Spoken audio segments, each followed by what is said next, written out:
नमस्कार, आप देख रहे हैं बेबाक। मैं अभिसार शर्मा। जानते हैं हकीकत क्या है?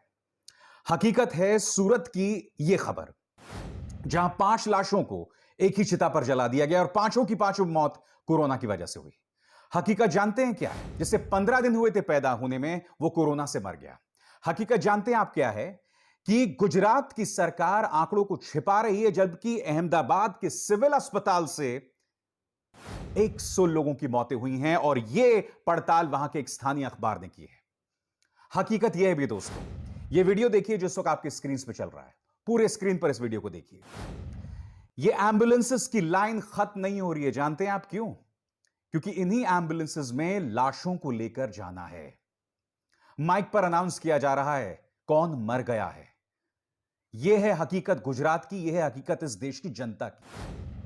अब यह तस्वीर देखिए दोस्तों, लखनऊ के भैंसा कुंड में जहां पर शवों को जलाया गया है, उसे कवर किया जा रहा है, छुपाया जा रहा है ताकि लोगों की नजरें वहां ना जाएं।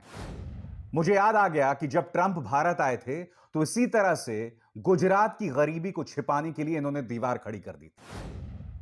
आज मैं इस सरकार से सवाल पूछना चाहता हूं कि चलिए, जो चिताएं जलाई जा रही हैं उन्हें तो तुम ये दीवार खड़ी करके छिपा दोगे, मगर जो आसमानों में धुआं उठ रहा है काला, उन्हें कैसे छुपाओगे तुम? भोपाल की तस्वीर देखिए दोस्तों। इस अखबार से पता चल रहा है, अखबार के इस पन्ने से पता चल रहा है कि न सिर्फ आंकड़े छुपाए गए हैं मृतकों के, और आप इस तस्वीर में देख सकते हैं कि तमाम जो शव हैं वो जलाए जा रहे हैं। एक हुजूम है मानो मौत का, मुर्दनी का। और इस देश की जनता के साथ किस तरह से मजाक हो रहा है ये मैं आपको बताता हूं। आपके स्क्रीन पर दोस्तों यह है अमित शाह का आज का रोड शो जो तिहट्टा में हुआ। पश्चिम बंगाल के तिहट्टा में उनका रोड शो हुआ। इस रोड शो में आप देख सकते हैं ना अमित शाह ने मास्क पहना है, ना वहां की जनता आई है उसने मास्क पहना है, मगर जनता को भर भर के गाड़ियों में यहां पर लाया गया है इस रैली के अंदर। आज मैं जानना चाहता हूं कि देश के गृह मंत्री की आखिर जिम्मेदारी कहां है? क्या वो ये नहीं समझ रहे हैं कि देश जो है इस वक्त कोरोना संकट का सामना कर रहा है? और क्या आप जानते हैं पिछले 24 घंटों में यह आंकड़ा 2,17,000 के पार गया है। यानी कि जब से कोरोना संकट शुरू हुआ है 2,17,000 जो हैं लोग संक्रमित नहीं हुए हैं कोरोना से, और मृतकों की तादाद तो 1,000 के पार आज भी गई। कल भी 1,000 लोग मरे थे एक दिन में और आज भी 1,000 के पार चली गई। जेपी नड्डा साहब की इस रैली को देखिए दोस्तों। ये भी एक रैली को संबोधित कर रहे हैं और मैं जानता हूं आप क्या कह रहे होंगे कि अभिसार आपको सिर्फ बीजेपी की रैलीज दिखाई दे रही हैं, आपको ममता बनर्जी, राहुल गांधी की रैलीज नहीं दिखाई दे रही हैं। बिल्कुल सही कहा दोस्तों। तो मैं आपको बताता हूं कि ममता बनर्जी ने क्या कहा। आपके स्क्रीन पर ममता बनर्जी का बयान। ममता बनर्जी इसमें कह रही हैं कि हम तो यही चाहते थे कि देश में जो कोरोना संकट चल रहा है उसके चलते ये चुनाव जो है 8 चरणों में ना हो, और अब जबकि कोरोना और उग्र हो गया है, ममता बनर्जी कह रही हैं कि इन तमाम चुनावों को एक चरण में कराया जाए। यह बात उठती भी थी, मगर चुनाव आयोग ने इसे सिरे से खारिज कर दिया। अरे कहां मर गई तुम्हारे दिल के अंदर की इंसानियत? लोग मर रहे हैं, मैं आपको बताया ना, पिछले 2 दिनों में 2,000 लोग कोरोना से मर चुके हैं। इनका दिल फिर भी नहीं पसीज रहा है। देखिए डेरेक ओब्रायन क्या कह रहे हैं। डेरेक ओब्रायन भी वही बात कह रहे हैं कि देश की जनता देख रही है, एक तरफ कोरोना से लोग मर रहे हैं और दूसरी तरफ फिर भी ये चुनाव जो हैं वो 8 चरणों में कराए जाएंगे। जब तमिलनाडु के चुनाव जो हैं कम चरणों में कराए जा सकते थे, तो फिर पश्चिम बंगाल को 8 चरणों तक खींचने का क्या औचित्य है? मैं इसलिए तो कह रहा हूं कि आप लोगों के साथ मजाक हो रहा है। यहां पर ढेरों तस्वीरें जो बता रही हैं इस देश में क्या हालत है, क्या हालत है कोरोना को लेकर, और दास्तान यहां खत्म नहीं हुई। ये देखिए, आज ही खबर आई कि प्रधानमंत्री अगले चरण में 3 रैलियों को संबोधित करेंगे। आसनसोल, मालडा और गंगारामपुर। पश्चिम बंगाल में 3 जगहों पर। कौन सी जगह फिर से देखिए?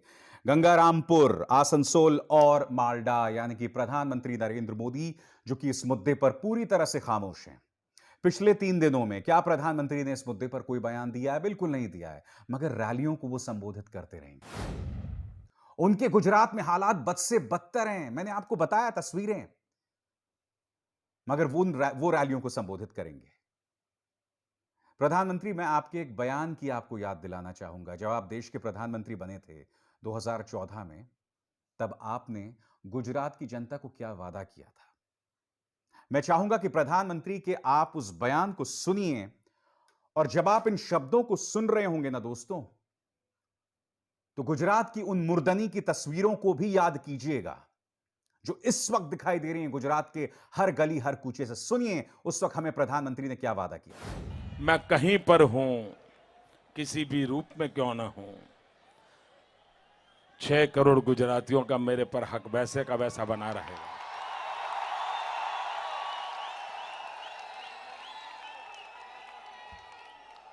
आप आवाज देने में हाजिर हो जाऊंगा, याद करना मैं मौजूद मिलूंगा, और कभी आपकी पीड़ा के समय आपको चीखना भी नहीं पड़ेगा, बोलना भी नहीं पड़ेगा, मुझे यूं ही पता चल जाएगा।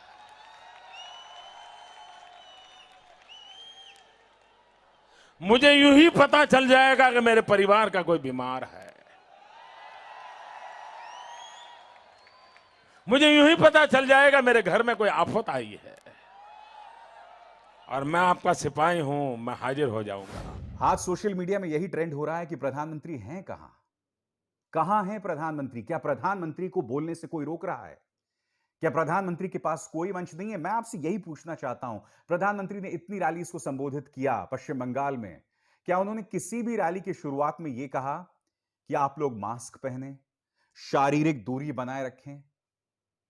कहीं इन जुमलों का जिक्र किया उन्होंने? क्योंकि देखिए, आपका विकास तो एक तरह का जुमला ही है, और फिर आप मजाक उड़ाते हैं। आज अमित शाह ने राहुल गांधी का मजाक उड़ाया, उन्हें पर्यटक बताकर, पर्यटक राजनेता बनाकर।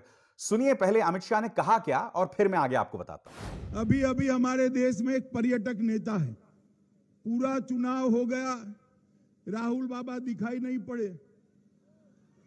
देखा है आपने? देखा है?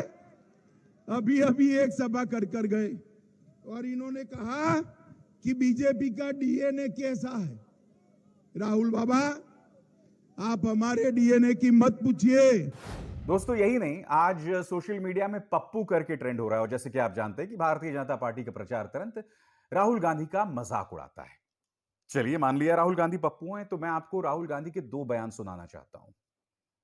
1 साल पहले इन्होंने चेतावनी दी थी कि सरकार को न सिर्फ कोरोना के लिए बल्कि उसकी वजह से जो आर्थिक संकट आएगा उसकी भी तैयारी करनी चाहिए। सुनिए उनका अंग्रेजी में दिया गया बयान। Before the tsunami came, the water went out. When the water went out, everybody went to get the fish. When they went to get the fish, the water came in. So the water is going to come. And I've been warning the government that a massive tsunami is coming.